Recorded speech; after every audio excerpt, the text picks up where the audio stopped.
ఫిలిస్తీయులు ఆ తట్టు పర్వతము మీదను ఇశ్రాయేలీయులు ఈ తట్టు పర్వతము మీదను నిలిచియుండగా గాతువాడైన గొల్యాతు అను శూరుడొకడు ఫిలిస్తీయుల దండులో నుండి వచ్చాను. గొల్యాతు ఇశ్రాయేలీయులకు ఒక సవాలు చేశాను. మీ పక్షముగా ఒకనిని ఏర్పరచుకొని అతని నా యొద్దకు పంపుడి. అతడు నాతో పోట్లాడి నన్ను చంపగలిగిన ఎడల మేము మీకు దాసుల మగుదుము. నేనతని జయించి చంపిన ఎడల మీరు మాకు దాసులై మాకు దాస్యము చేయుదురు అని చెప్పెను. సౌలును ఇశ్రాయేలీయులందరూ ఆ ఫిలిస్తీయుని మాటలు వినినప్పుడు బహు భయపడిరి. దావీదు బేత్లెహేములో తన తండ్రి గొర్రెలను మేపుచుండెను. దావీదు తన అన్నల కోసం ఆహారం తీసుకొని వెళ్ళెను. అక్కడి సైనికులతో జరిగిన సమాచారం తెలుసుకొనెను. దావీదు వారితో, జీవముగల దేవుని సైన్యములను తిరస్కరించుటకు ఈ సున్నతి లేని ఫిలిస్తీయుడు ఎంతటివాడు, వాని చంపేదను అనేను. అతడు వారితో మాటలాడునది అతని పెద్దన్న యెగూ ఏలీయాబునకు వినబడగా, ఏలీయాబునకు దావీదు మీద కోపము వచ్చి అతనితో, నీవిక్కడికెందుకు వచ్చితివి అని గద్దించాను.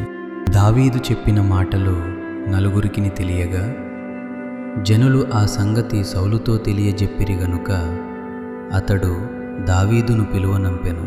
సౌలు ఈ ఫిలిస్తీయుని ఎదుర్కొని వానితో పోట్లాడుటకు నీకు బలము చాలదు, నీవు బాలుడవు, వాడు బాల్యము నుండి యుద్ధాభ్యాసము చేసినవాడని దావీదుతో అనెను. అందుకు దావీదు సౌలుతో, యెహోవా ఈ ఫిలిస్తీయుని చేతిలో నుండి నన్ను విడిపించుననియూ చెప్పెను. పిమ్మట సౌలు తన యుద్ధ వస్త్రములను దావీదునకు ధరింపచేసెను. అందుకు దావీదు, వీటితో నేను వెళ్ళలేనని సౌలుతో చెప్పెను. తన కర్ర చేత పట్టుకొని ఏటీ లోయలో నుండి 5 నున్నని రాళ్లను ఏరుకోనేను. గొలియాతు దావీదుతో, నీవు నా మీదికి కర్ర తీసుకొని వచ్చుచున్నావే, నేను కుక్కనా అని దావీదుతో చెప్పెను. అందుకు దావీదు, నీవు కత్తియు ఈటెయు బల్లెమును ధరించుకొని నా మీదికి వచ్చుచున్నావు, కాని నేను యెహోవా పేరట నీ మీదికి వచ్చుచున్నాను అనేను.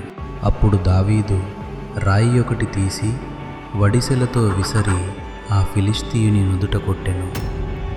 ఆ రాయి వాని నుదురు చొచ్చినందున వాడు నేలను బోర్ల పడెను. అప్పుడు ఇశ్రాయేలు వారును యూదా వారును లేచి జయము జయమని అని పలికిరి.